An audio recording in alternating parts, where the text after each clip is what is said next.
এই দেখেন দর্শক, একদম পদ্মা নদীর তরতাজা অল্প কিছু মাছ দেখি কত টাকায় বিক্রি হয়।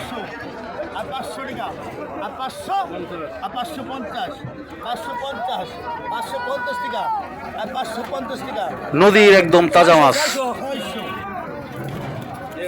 টাকা 600 টাকা নদীর মাছের কি চাহিদা দর্শক, দেখেন 600 টাকায় বিক্রি হইলো মাছগুলা। এই দেখেন দর্শক, একদম পদ্মা নদীর তরতাজা অল্প কিছু মাছ দেখি কত টাকায় বিক্রি হয়। আর 500 টাকা আর 500 আর 550 550 550 টাকা আর 550 টাকা নদীর একদম তাজা মাছ। 600 টাকা 600 টাকা নদীর মাছের কি চাহিদা দর্শক, দেখেন 600 টাকায় বিক্রি হইলো মাছগুলা।